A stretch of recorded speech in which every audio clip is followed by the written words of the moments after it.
Ah, fantastic. Look, I'm glad you came here because it means you're looking for more information, more answers, more solutions to improve whatever you need improving in your business. My name's Ian Marsh and I'm the CEO of Street Smart Business School, and what I want to do is share with you, rather than tell you how good we are and the results that we've achieved and all of the wonderful things that probably most people will do, I think it'd be better for us to show you.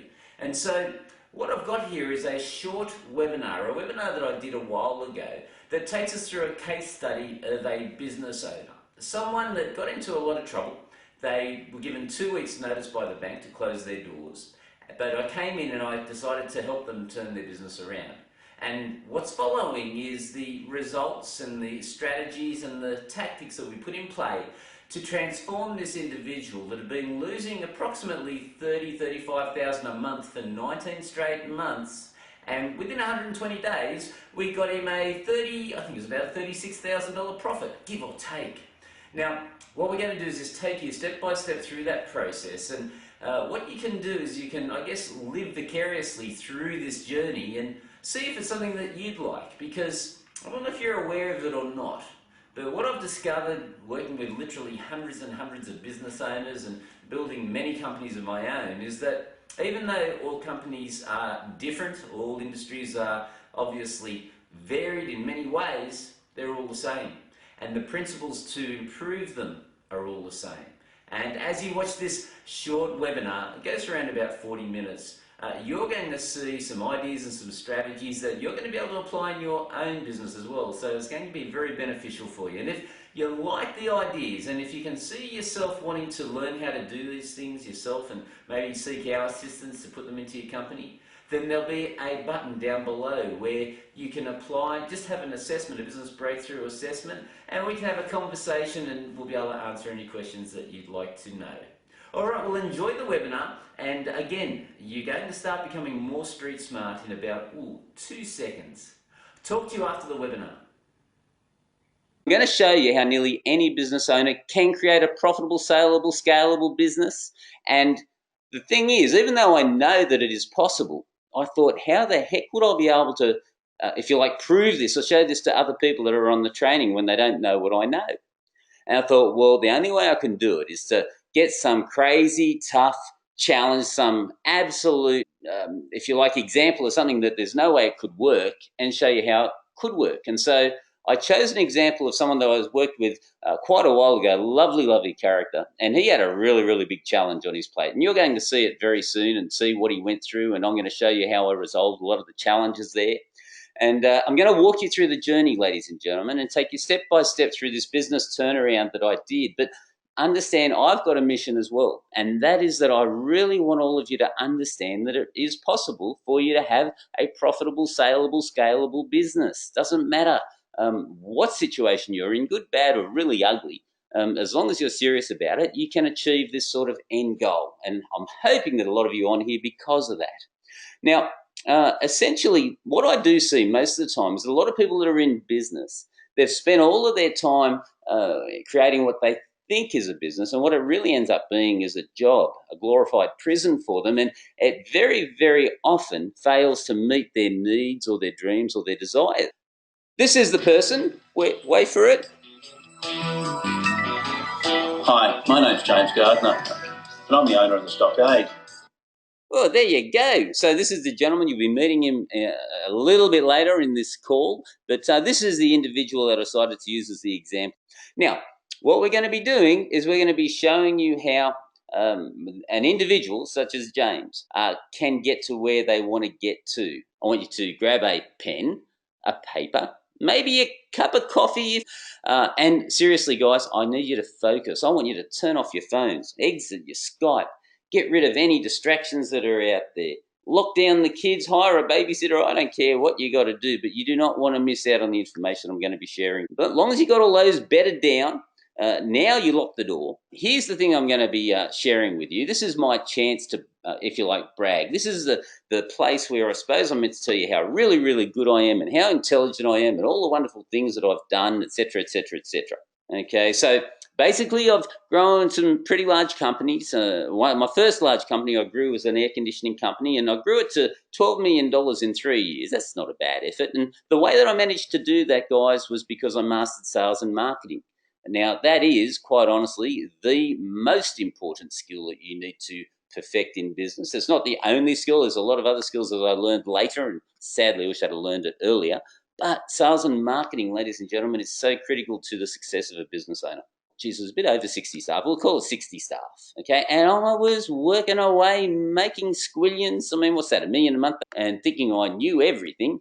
I was too busy to look at my profit and loss. I was too busy to create my quality systems in the company. And I was too busy to create stock control systems. Gosh, what are they? Why would you need stock control? And I was also too busy to notice my staff stealing from me. And I was also too busy to notice that I was going bankrupt. Any of this sound familiar, ladies and gentlemen? Too busy. How many of you have fallen into that trap when you've been too busy? How many out there? Just let me know I'm not alone. How many of you actually get so busy that you actually can't get to focus on what you really want to get done because you're so flat out trying to just keep the wheels turning in the business? Look, here's the thing. Because I was so busy, I couldn't keep my eye on the things that were so critical to my company. And bottom line, many weeks, this is exactly what was happening to me. So, you'd spend your time building your business, doing whatever you could, and by the time you paid for everything, there wasn't really any money left for you. It was a massive curve going up, and then it was an even steeper curve going back down. And that's why you've got to be really good to people on the way up, because they're the same people you meet on the way down. You're talking to Street Smarter then now. This is a guy that's been through the ringer. I've done 12 rounds with Mike Tyson and lived through it, if you like, and then gone on to create some more adventures for myself, thank goodness. And so I've built 4 more multi-million-dollar businesses, and I'm now currently working on my 6th multi-million-dollar business, and I am hoping this will be my biggest and best yet. Now, you're going to witness a part of this process tonight. You're going to witness pieces of the puzzle so that you can really start to see that its success is not an accident, but it's a real mechanical process, if you like. All right, now guys, I want you to play a game with me. And look, this is going to be a lot of fun. I'm going to be saying a few things, and then I want you to think about what you're thinking about. It'll make sense in a second. Close your eyes, and I want you to think when I say these things to you. What would life be like if you had the ability to create leads at will in your business?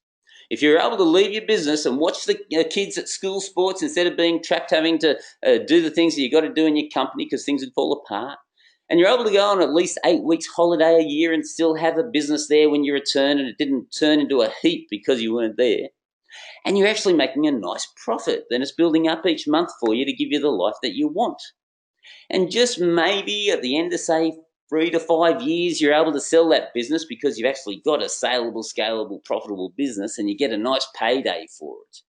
Now, what would it be like if you knew that you actually did create that business, that you had that profitable, saleable, scalable business for yourself? Statistically, 80% of you that are listening to this conversation right now believe that these things that I just shared are for other people because they're not for you.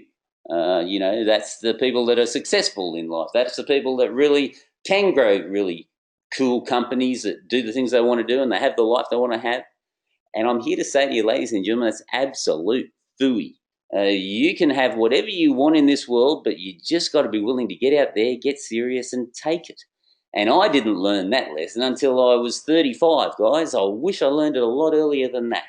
Okay, it all began a long, long time ago. I actually tried to find a fairy tale book, to tell you the truth, but I couldn't find one. And I met a gentleman. He actually was a sheep farmer. This was not planned, ladies and gentlemen, the sheep smart and the street smart scenario, but he was a sheep farmer. James was a sheep farmer, I kid you not. He had failing health. In fact, being on the farm, they have to put chemicals in and they have to dip the sheep in these things and de-dag them and all that sort of thing. And essentially, when that happened, it put poison into his blood.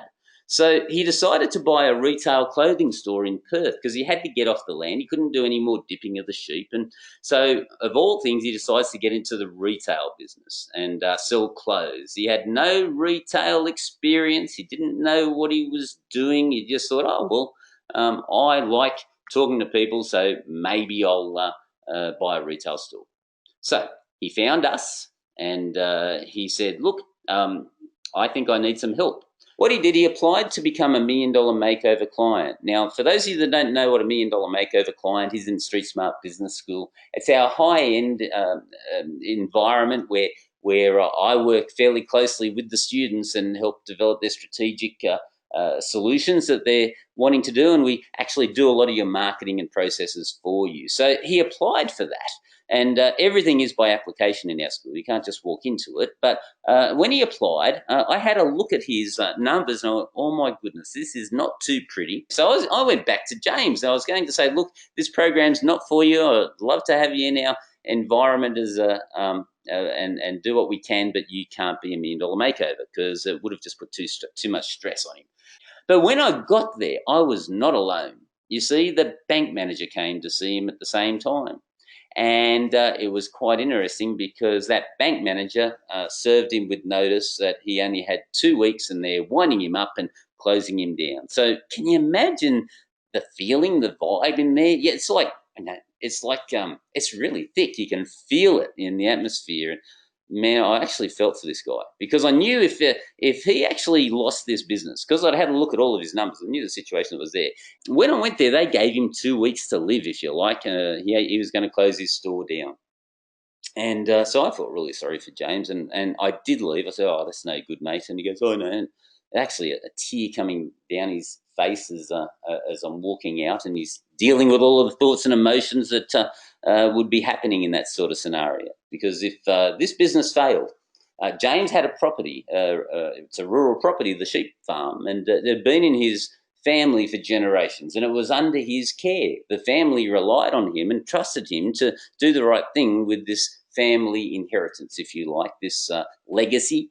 And I thought, dude, if this guy, and he's not the youngest spring chicken on the planet, if he goes under, everything else goes under with it. I said to him, I went to James and I said, look, James, do you want to get yourself out of the situation that you're in? And he goes, well, yeah, I do, Ian. I said, will you do everything that I ask you to do without question? He said, well, yes, I will, Ian. And so with that, I started the interesting journey of looking at the state of the nation, if you like, doing a business audit on his business and seeing what the heck was going on. Bottom line was, when I started looking at what's going on in the company, first thing I found was the staff didn't care. They did not give a toss about what was going on. They did not give a toss about James. They did not give a toss about anything except, heaven help me if I don't get my pay packet on time. There was a competitor, and a competitor opened up 500 metres away from James and was selling his product, like James's product, R.M. Williams mainly, at cost plus 10%. Now, he didn't know anything about promotional items in a store. I mean, it was the most boring thing when you walked into his store. It had a lot of potential character in the store at the Stockade, but there was no promotional items or table talkers or anything. He had no strategy going on in his business, no marketing. I'll actually show you his online presence shortly, but no decent online presence and no referral system, no sales system, and he didn't even know about staff training, seriously. No database, okay? No accountability systems for the people that work there. No roles and responsibilities, no customer relationship system, quite frankly, no idea. This is only a fraction of the things that I found, but guys, if I kept on going, we'd run out of time, be here till midnight. So I think you're getting a bit of a picture of what was going on in James's business. Yes? Here's the other thing.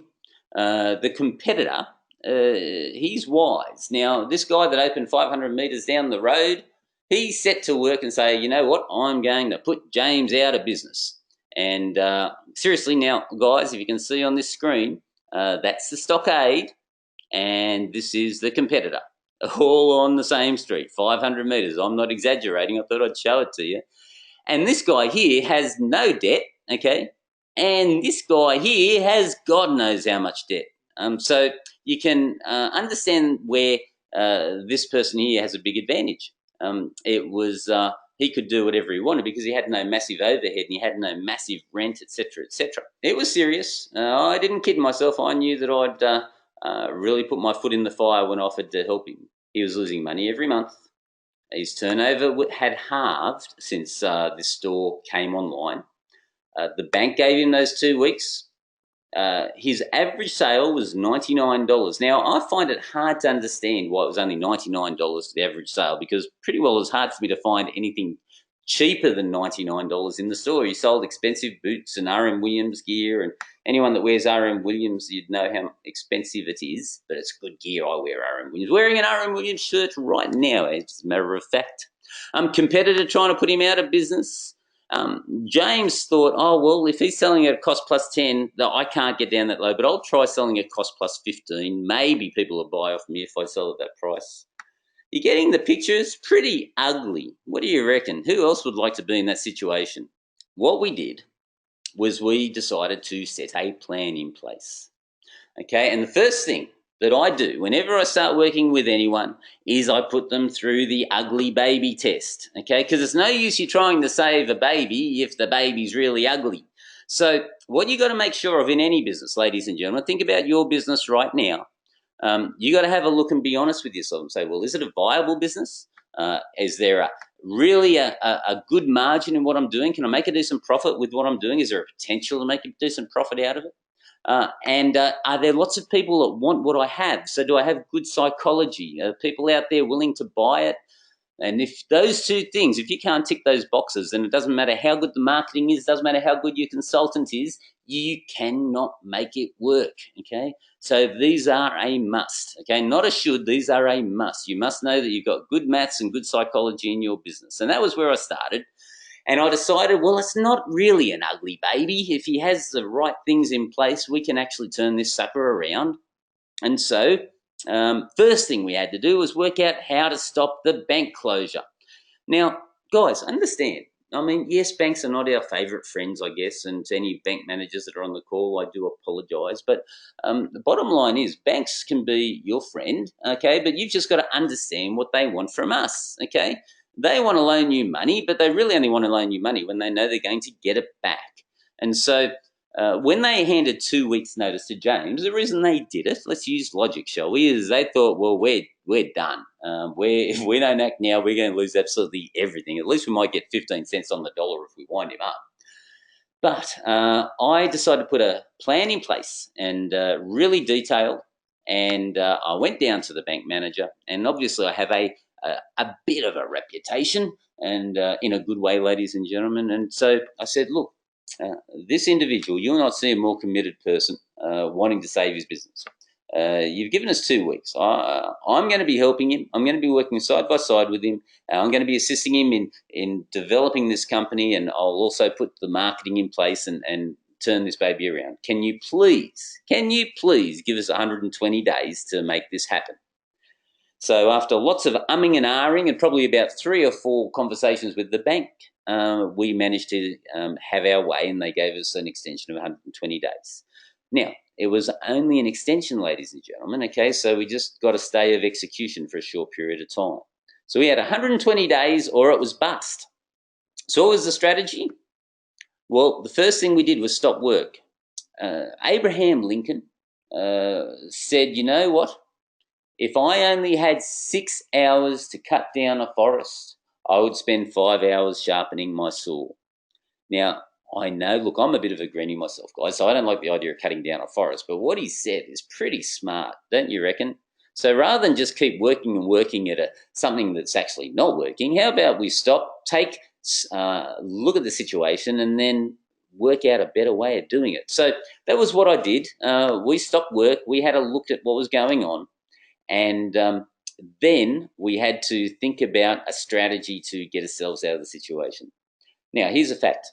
The strategist will always outdo the tactician, guys. I thought long and hard, and I thought, man, we've got this guy down the road that's absolutely committed to putting James... Oh, by the way, the disposal store down the road, any other products that James didn't stock, the disposal store sold at full price. It was only those products that James had in his store that the disposal store had at cost plus 10%.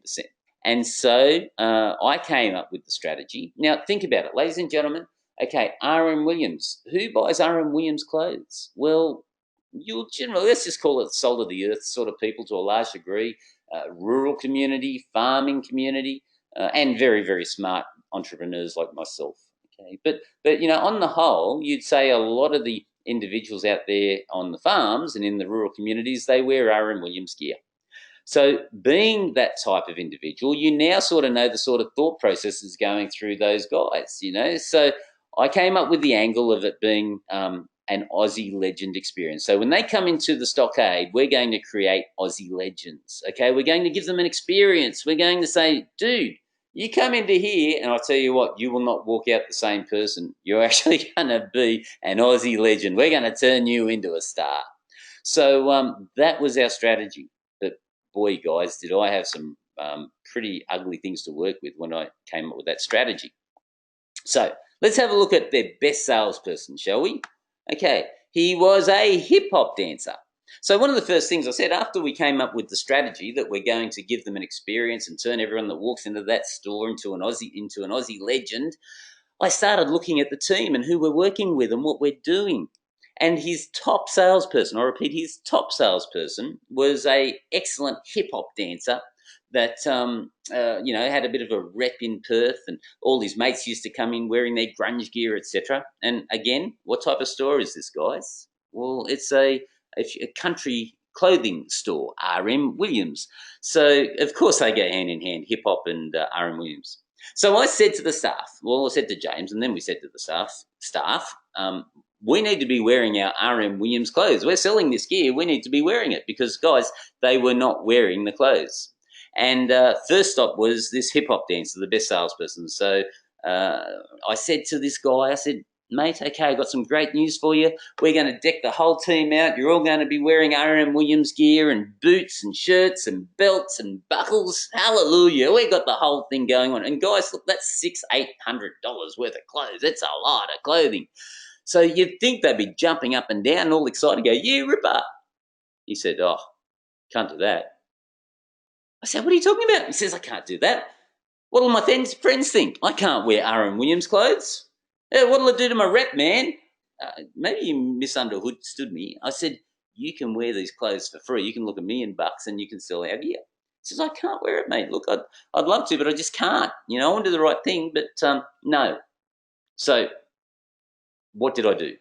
Well, there was only one thing I could do. How, ladies and gentlemen, how in the world can anybody sell a product they do not believe in? If you don't believe in a product, you don't believe in what you're offering your clients, then hell, why the hell are you selling it in the first place? Anyway, so I quickly freed him up for other opportunities, ladies and gentlemen, as I did with all the other staff in there as well. Now, James didn't want to do it. James actually didn't want to sack these guys. So I had to refer him to rule number 1. Do exactly what I say. So he said, all right. And it wasn't actually him that ended up sacking them. It was me. He's a really nice, I told you James was a nice guy. But anyway, so we rotated them out. And then when we got the next lot, we then rotated them out. And then when we got the next lot, we then rotated them out. I did 3 rotations, actually. I needed to. Now, on top of this, not only did they not want to wear the clothes, not only did they think it was beneath them, but they were stealing off him. They were having 2 and 3 hour lunches. They were lying. They were lazy. I kid you not, they hold the record today for the laziest sods I've ever met. And so rude. I mean, really. Talk about no respect for your elders. Anyway, so this is what I was faced with as a team. So we got rid of them, okay? And we got the right people in. Now, this is a right me, guys. I learned this off Brian Tracy. I actually worked with Brian Tracy for quite a while in my younger days, and he's a very, very smart man. He's another mentor of mine. But bottom line is, best companies have the best teams. Okay, number 1. The second best companies have the second best teams.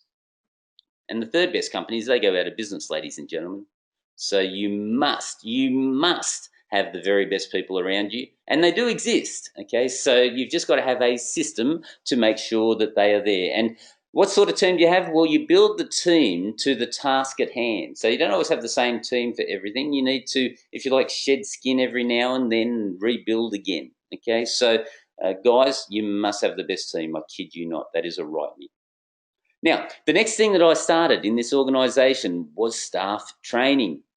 They did not know anything about clothing. They did not know about double stitching. They didn't know who R.M. Williams was. They didn't know the type of leather that was out there or the type of felt hats you have on an Akuba. Or Monday evening after the shop had closed, we'd get the nibblies out and we'd actually start teaching them about the clothing. And I'd start teaching them about sales, and I'd start teaching them about developing a process and how to actually listen to your client and how to actually care about what they want. That was quite an interesting experience. And how about an incentive program? How about rewarding your staff for doing a great job? So we started putting those in place as well. Now, here's the thing. If you're teaching your staff on a weekly basis, do you think they might start to pick up a thing or two? Well, absolutely. Now, as soon as you start to show more interest, as soon as you start to focus on something and observe something, it's actually called the Hawthorne effect. You'll actually get an immediate improvement on the area that you are observing. So as soon as we started taking notice of the staff and caring about the staff and training the staff, guess what? The staff improved and they actually started to get on board and started to enjoy getting results and helping James get out of the poo and all those sorts of things. It was really, really good. So that was mission 1 down. Now we need to go to mission 2. How the heck do you actually beat an organisation that is selling at cost plus 10%? I mean, doesn't everybody buy on price? Doesn't everybody just look at that dollar and go, well, that's why I'm going to buy those clothes? Well, that'd be right. Wrong. No. It's a bad idea. You do not compete on price, ladies and gentlemen. As soon as you find that there's no other alternative but price to compete on, find another niche to get into, all right? Because it is a slippery slide when you start competing on price. So, remember, this guy, just to remind you, only 500, there you go, 6-minute walk, 480 metres. I said 500, so I was exaggerating slightly. Was selling the R.M. Williams clothes at cost plus 10%. So how the hell do you compete with that when they can actually buy the clothes for so much cheaper? Now, I just got this off the internet today, guys. I was curious what R.M. Williams jeans sell for now. $125. Well, from memory, I think they were full retail was about $120 when I was there helping him, and this is a while ago now. So $120. Now, at the time, the disposal store was selling their jeans for $80, guys. $80, okay? And James, he couldn't compete with that. He had to have some sort of a profit on there, so he was trying to sell them at $95. But he slashed his prices and trying to compete, but he just couldn't do it because he had so much debt. Anyway, bottom line is, as soon as you start slashing prices and discounting, you are really, really going into dangerous territory. That is the sheep smart way of getting out of trouble. If you have a gross margin of, say, 20% line here, if you discount your prices by 10%, you will need to make 100% more in sales. So if you had to make, $50,000 a month in sales originally and you cut your prices by 10% and you've only got a 20% margin on there, guess what? You've now got to do $100,000 to make the same profit. Now that ain't too clever, all right? So be very, very, very careful when it comes to discounting. I kid you not. People think, I'll just reduce my prices by 10% and that'll be great, guys.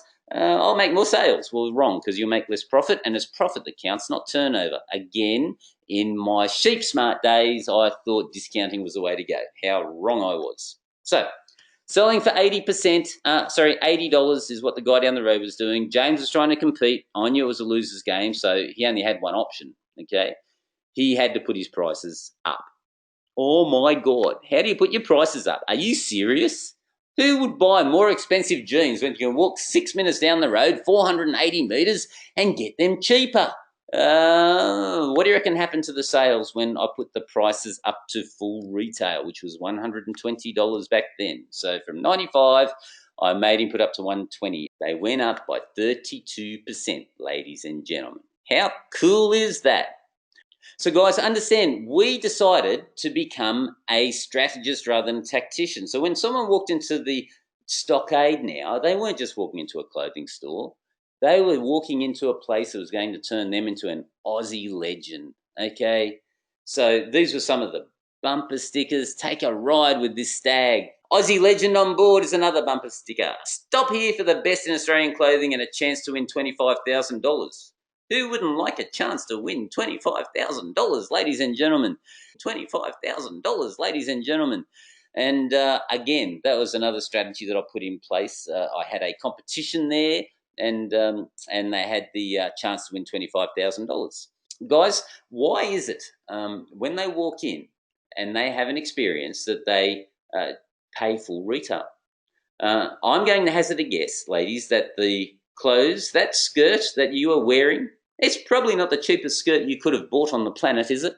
What about that lovely blouse that just sets off your eyes? Is that the cheapest thing you could get at Target, or did you actually perhaps find something that really made you feel good, and every time you put it on, you just sort of spirits lifted? And how about you guys out there? And am I being sexist? Well, maybe, but I think you can relate to cars a bit. So are you driving the cheapest Hyundai that you can possibly find? Nothing against Hyundais, ladies and gentlemen. I've probably just ostracised 20% of the market. But what I'm saying is, did you get the cheapest car on the planet, or did you get the car that you wanted? Oh, it's got the latest state-of-the-art brakes, etc., etc., etc. People. Now, the next thing that I did was I looked at their online presence. There was his wonderful website. So that was his online presence, not exactly awe-inspiring. We created a decent online presence for them. So anyway, we created this site. Sales went through the roof. He started getting results online, and he started having a social presence, and Bob's your uncle. They kept on just adding to the bottom line. Thank the Lord. Now, remember what I said about the staff training? Well, because we'd been training them now for a while, we were explaining to them how when people come into the store, A, they've got to have an experience. B, you better be the friendliest, most helpful individual with the biggest smile, wanting to make this person look like a stag instead of a dag. All right, that was the thing. You're going to turn these guys into Aussie legends. And so we were on a mission. And so there was a process. In the past, people might come in and just get a shirt, or they might just get, I don't know, a pair of boots or maybe a belt.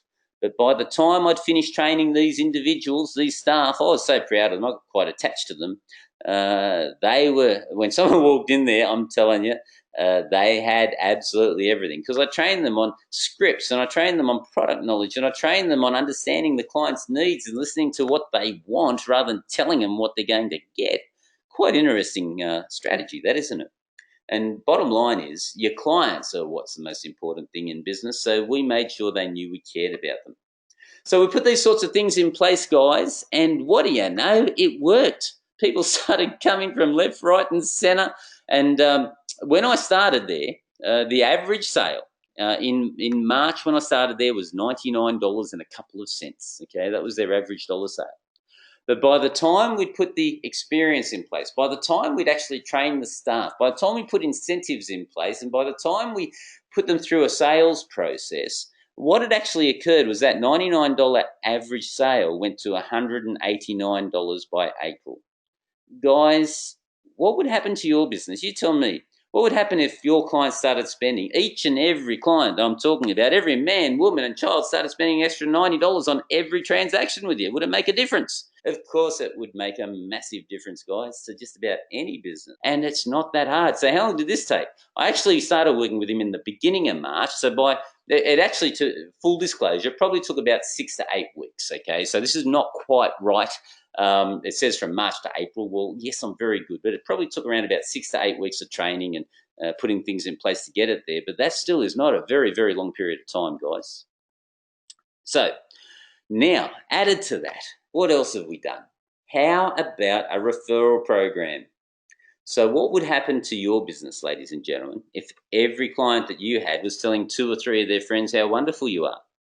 Do you think that it'd blow your business apart? Do you think you get some pretty amazing results?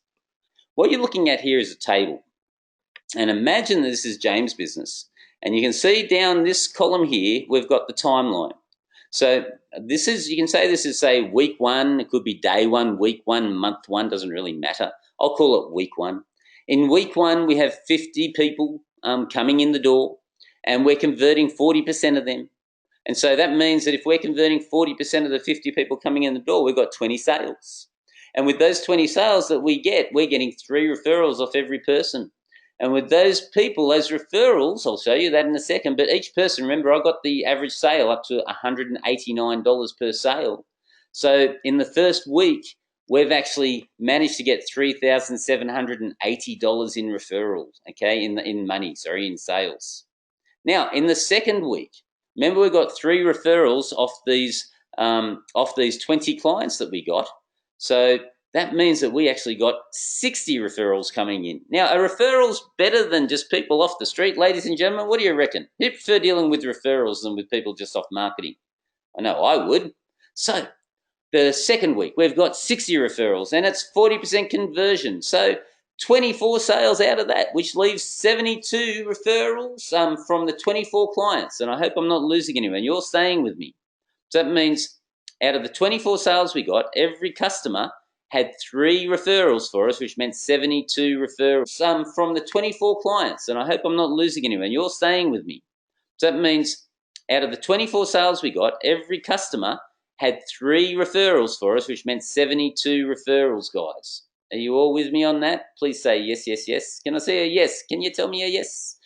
Now, that's 8,316, ladies and gentlemen, okay, in week 2. By week 3, 13,759. By week 4, 20,000. Wait for it. I can't see the edge of it. It's a lot of money. You all agreed. Now, by week 15, look at that, $272,293. Now, just trust my word of honor, there is nothing wrong with the calculator. The only issue that you have in business is trying to keep up with the cash flow of all of the extra work. You're in the retail industry, God help me, and there's so many more. So, guys, look, okay, but as we started getting the extra money in, and after we started getting more success and started saying, wow, this stuff's working, we started investing more and more money in more and more marketing and reinvesting back into the business. And we started doing joint ventures. One of them was Minx Furniture. That's another client of mine that I helped. Fiona's gone on to such incredible things now. And yeah, she's one amazing business person, Fiona, now. Now, as the money came in, we started doing physical newsletters. Oh, I've got to show you this one. I really do have to show you this one. For a bit of fun, I do like having a bit of fun, ladies and gentlemen. I thought, you know what? Honesty, my mum taught me honesty is the best policy. Did anyone else tell you that honesty is the best policy?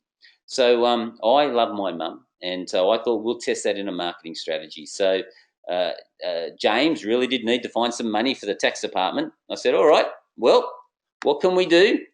Let's actually tell our clients, hey man, we're desperate. We need some money to find for the tax department. Please help me. Would you spend your money with us? Because I really need your help.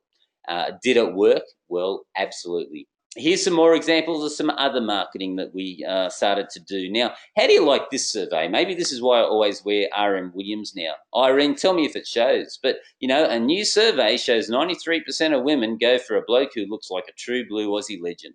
What do you reckon? Go from dud to stud when you create your very own true blue Aussie legend look?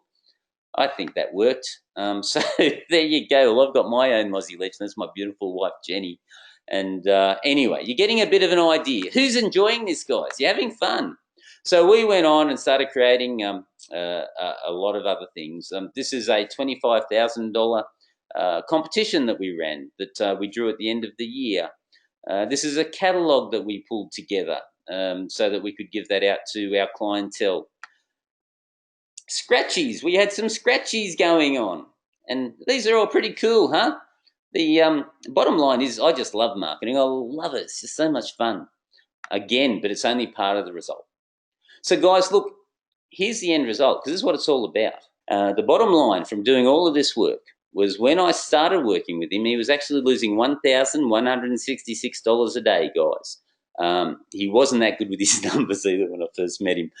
So it was about $35,000 a month is what he was losing, approximately. Sometimes it was less, sometimes it was more, but let's just call it 35. By July, he'd made a stunning profit of $32,623. Who likes that, guys? Do you think that's a decent effort? Do you think that might have changed his world a bit? 19 straight months, drawing down on the equity, on the assets, on the things that he'd been doing, bit by bit, utilising the legacy he'd been given. It was all disappearing on him. And so that was the end result. Not bad. Oh, by the way, here's another client, another Street Smart success story. There you go. I forgot this slide was in here. So this is Danny Halupka. He's a fantastic guy, him and his wife, Ali. So this was us turning Danny from a dag into a stag. What do you reckon? Did we succeed? Was it pretty cool? This is what we spent our life doing. So when someone walked into the store after I'd finished doing the training, and again, guys, it was just a mechanical process to get to this level. You'll notice he's got his boots, he's got his pants, he's got his belt buckle, he's got an incredible shirt. Oh my God, they even gave him a necktie and an Akubra hat to boot. And he looks the part, I tell you. So that is part of how we got our average dollar sale from $99 to $189 or whatever it was. About 100, yeah, I think it was. Did you enjoy that training that we just shared with you? If you did, then you're just the sort of person that we love to have at business school, because you're a business owner serious about their success and you can see the sense of the principles that I was sharing with you. Now let's just quickly review that before we finish up this training. So what actually occurred? Well, James actually had a transformation. He went from being a sheep smart business owner to being a street smart business owner. In other words, he stopped doing what everybody else does in business and started applying principles that really only probably the top 5% of business owners know. And we started off with the strategy, okay, because we had to outmaneuver that person that was selling everything at cost to put him out of business. We then had to look at what our resources were, and we had to look at our team, and then we made efforts to get the best team, not the second best team. And so we took action on that. And then we needed to put in tactics. These are reliable, proven, simple tactics, and many of them low cost and no cost, to start to improve the financial results in his business. Things like sales training for his staff. Things like having a sales system so that we can upsell and we can offer a whole range of clothes and consult with the client instead of just sell them a pair of boots. Things like ensuring that there's a referral system in place so that when someone comes in and they absolutely love the experience, that they tell as many people as they can. So again, these are very tried and true principles, and when they're executed in nearly any organisation, the results are quite astounding. And if you would like to see some of these applied in your business, and you can see the sense in where we're coming from, then just click the button below and take a business breakthrough assessment, and let's have a conversation and see if and how we can help you, and we'll be able to answer any questions that you may have. I look forward to seeing you at my business school one day. Until then, bye for now.